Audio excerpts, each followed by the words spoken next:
एक छोटे से गांव में रघु नाम का लड़का नान ढाबा चलाता था। वो ईमानदार और मेहनती लड़ता था। उसका ढाबा हमेशा लोगों से भरा हुआ रहता था। लोग दूर दूर से उसके स्वादिष्ट नान खाने आते थे।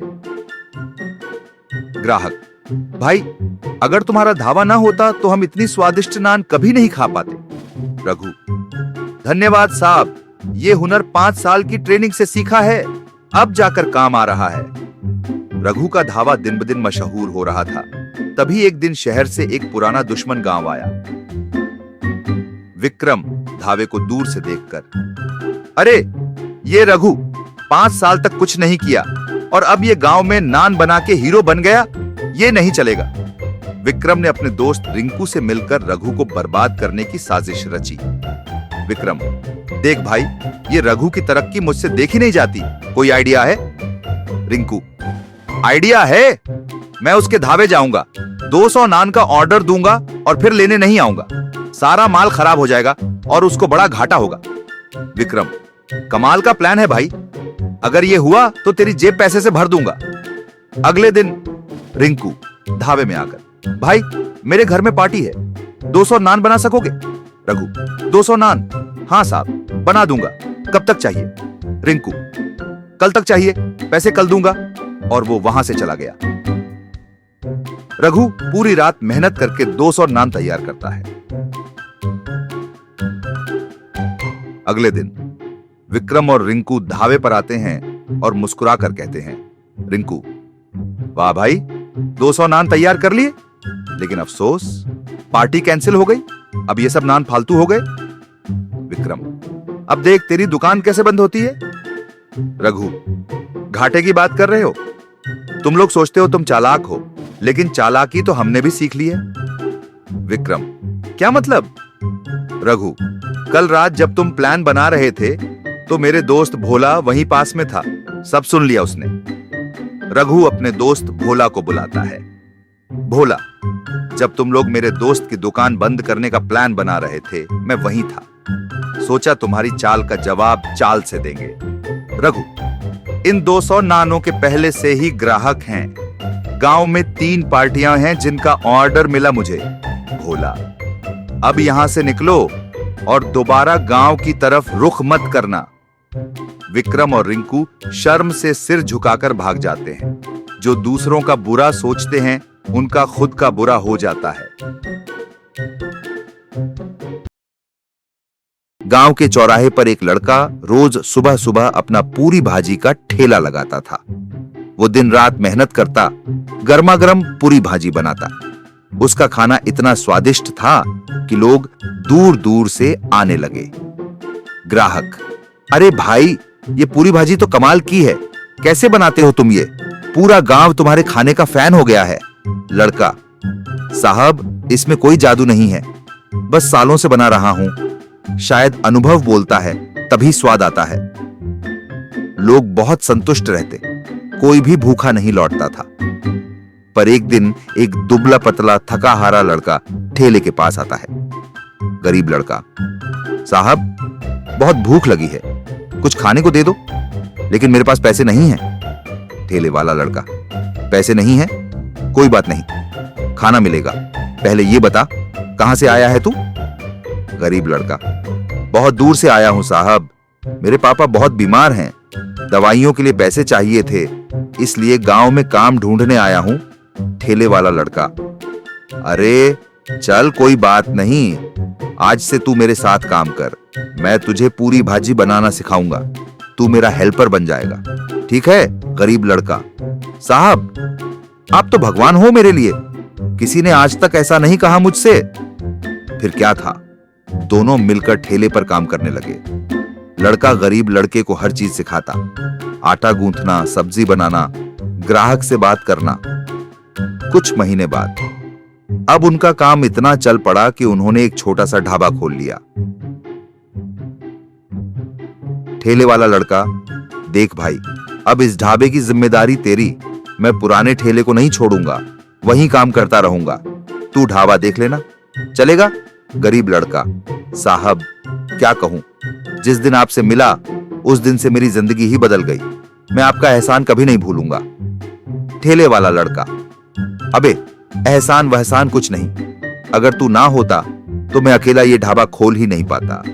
और सुन, अब अपने पापा को भी गांव बुला ले, वो तेरे साथ यहीं ढाबे में रहेंगे। गरीब लड़का, साहब अब मैं और मेरे पापा दोनों आपके इस परिवार का हिस्सा हैं। जब कोई भूखा हो तो रोटी देने वाला भगवान बन जाता है। इंसानियत सबसे बड़ा धर्म है।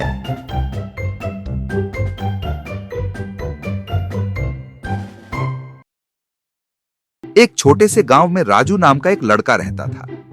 वह दिल का बहुत अच्छा था और हर किसी की मदद करता, बिना किसी स्वार्थ के। एक दिन एक अजनबी युवक गांव में आया और राजू से मिलने पहुंचा। युवक, अरे भाई, मैंने सुना है कि तुम सबकी मदद करते हो, क्या मेरी भी कर सकते हो? मुझे बहुत जल्दी एक नौकरी चाहिए। राजू, अरे भैया, कैसी नौकरी चाहिए तुम्हें? युवक, कुछ भी चलेगा, पर टीवी, लैपटॉप और इलेक्ट्रॉनिक सामान की मुझे अच्छी जानकारी है। राजू, वाह, मेरे एक दोस्त की ऐसी ही दुकान है, मैं तुम्हें वहां ले चलता हूं, शायद काम मिल जाए। राजू युवक को लेकर अपने दोस्त मुकेश की इलेक्ट्रॉनिक दुकान पर पहुंचा। राजू, अरे मुकेश भैया, कैसे हो? तुम्हारे यहां कोई काम है क्या? ये लड़का बड़ा होशियार है, इलेक्ट्रॉनिक सामान में माहिर है।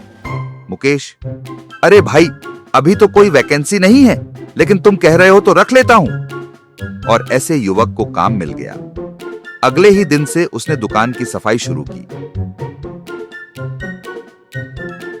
ग्राहकों से हंसकर बात करने लगा। मुकेश को उस पर भरोसा होने लगा।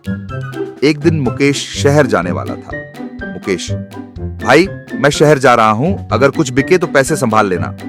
युवक, अरे साहब, आप निश्चिंत रहिए, मैं सब संभाल लूंगा। मुकेश ने उस पर आंख बंद कर भरोसा कर लिया और शहर चला गया। कुछ दिन बाद जब मुकेश वापस लौटा तो देखा कि उसकी दुकान बंद थी। जैसे ही उसने ताला खोला, उसके होश उड़ गए। दुकान पूरी खाली थी। तभी सामने के घर में रहने वाला एक आदमी आया। पड़ोसी, अरे भैया, तुम्हारा स्टाफ रात में गाड़ी में सब लाद कर ले गया। मुकेश को कुछ समझ नहीं आया। वह सीधा राजू के पास गया। मुकेश, राजू भाई, तुमने जिस लड़के को नौकरी दिलवाई थी, उसने तो मेरी पूरी दुकान साफ कर दी और भाग गया। राजू यह सुनकर हक्का बक्का रह गया। राजू ने अपनी तरफ से जितना बन सका मुकेश को नुकसान की भरपाई की। हर किसी पर आंख बंद करके भरोसा नहीं करना चाहिए। अच्छाई जरूरी है, लेकिन समझदारी और सतर्कता भी उतनी ही जरूरी है। एक छोटे से गांव में एक होशियार और मेहनती लड़का रहता था। उसका नाम था चिंटू। वो रोज अपनी साइकिल पर गोलगप्पे की ठेली सजाता और गली गली घूमता। चिंटू जोर से चिल्लाता, आइए बाबू आइए, ताजे ताजे चटपटे गोलगप्पे खाइए बाबू। उसकी आवाज सुनते ही बच्चे, बूढ़े, औरतें सब गोलगप्पे खाने दौड़े चले आते। उसका स्वाद ऐसा कि एक खा लो तो 10 और मांग लो। उसी गांव में रहता था एक और लड़का, राकेश। वो दूर खड़ा खड़ा चिंटू को देखता रहता। मैं कई दिनों से देख रहा हूं इस छोरे को, ये तो बड़ा जबरदस्त बिजनेस कर रहा है गोलगप्पे से। लेकिन ऐसा क्या है इसके गोलगप्पे में जो सब दीवाने हैं? चलो पूछता हूं। राकेश सीधा चिंटू के पास पहुंचा। राकेश, अरे भाई, एक बात पूछूं? तेरे गोलगप्पे में ऐसा क्या है जो सबको इतना पसंद आता है? कोई सीक्रेट है क्या? चिंटू, भाई, एक जादुई मसाला मिलाता हूं जो कोई नहीं जानता, बस तू किसी को मत बताना। राकेश ने सिर हिलाया। अगले दिन वो चुपके से चिंटू के घर की खिड़की से झांकने लगा। उसने देखा चिंटू गोलगप्पे बना रहा था और एक डिब्बे से कुछ मसाला डाल रहा था। जैसे ही चिंटू निकल गया, राकेश दबे पांव घर में घुसा और वही जादुई मसाले का डिब्बा चुरा लिया। उसने भी गोलगप्पे की ठेली सजाई। लोग आए, ये क्या है? ये तो पेट्रोल और नमक का स्वाद दे रहा है, हमें बीमार करना है क्या? चलो भाई, यहां से। सब गुस्से में वहां से चले गए। राकेश का मुंह उतर गया। वो शर्मिंदा होकर चिंटू के पास गया। राकेश, भाई माफ कर दे, मैंने तेरा जादुई मसाला चुरा लिया था, पर किसी को पसंद नहीं आया। ये क्या हुआ?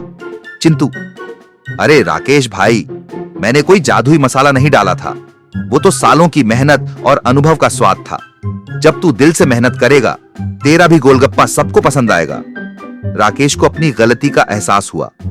राकेश, भाई माफ कर दे, मैं तो तेरा नुकसान करना चाहता था, लेकिन अब मैं अपनी मेहनत और अनुभव से कुछ खुद का करूंगा।